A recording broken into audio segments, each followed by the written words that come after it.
Education here at Sun can be an excellent choice for any students.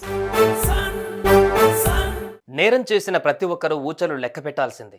డబ్బు status ఉన్నా లా ముందు అందరూ ఒక్కటే అని నిరూపించారు కర్ణాటక పోలీసులు.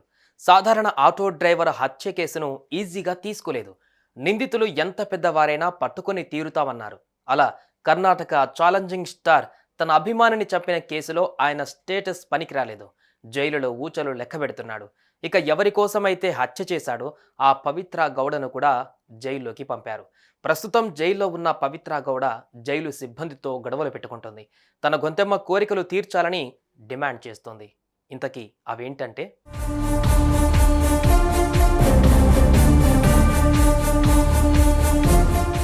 నటుడు దర్శన్ అరెస్టు గురించి అందరికీ తెలిసిందే. రేణుకా స్వామి అనే తన డైహార్డ్ ఫ్యాన్ను అత్యంత కిరాతకంగా కరెంటు షాక్ ఇచ్చి కర్రలతో కొట్టి చంపాడు. తనతో వివాహేతర సంబంధం కొనసాగిస్తున్న నటి పవిత్ర గౌడను రేణుకాస్వామి ఇన్స్టాగ్రామ్లో తిట్టడం, అసభ్యకరంగా మాట్లాడుతుండడంతో ఆమె కాస్త దర్శన్కు చెప్పింది. దర్శన్ కోపంతో ఊగిపోయి రేణుకాస్వామిని బెంగళూరు రప్పించి హత్య చేశాడు. ఆ తర్వాత దొరకకుండా నగరాన్ని వదిలాడు. కానీ పోలీసులు సరైన కోణంలో విచారణ చేసి అటు దర్శన్ ఇటు పవిత్రలతో పాటు పలువురిని అరెస్టు చేశారు.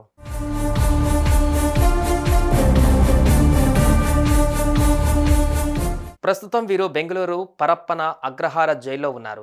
దర్శన్కు ఇతర ఖైదీల నుంచి ఏమైనా ప్రమాదం రావచ్చని ఆయన్ను ప్రత్యేకమైన బ్యారక్లో ఉంచారు. అటు పవిత్ర మాత్రం మిగతా ఖైదీలతోనే కలిసి ఉంటుండగా ఆమె జైలులోని మహిళా అధికారులకే కండిషన్లు పెట్టింది. తన గొంతెమ్మ కోరికలు తీర్చాలని డిమాండ్ చేస్తోంది. ఇంతకీ ఏంటా కోరికలంటే,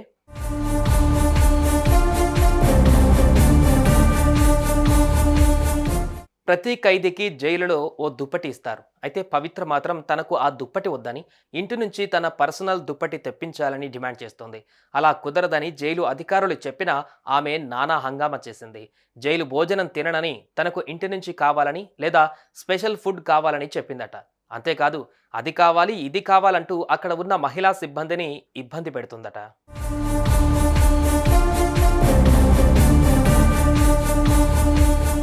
దీంతో జైలు అధికారులు ఆమెకు కౌన్సిలింగ్ ఇచ్చారు.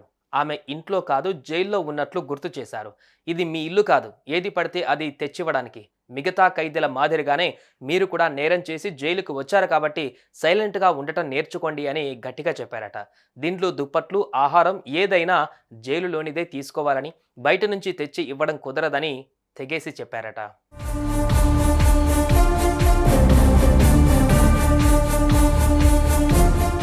ఓ అభిమాని హత్య కారణంగా దర్శన్ ఇన్ని రోజులు కష్టపడి సంపాదించిన పేరు పోగొట్టుకున్నాడు.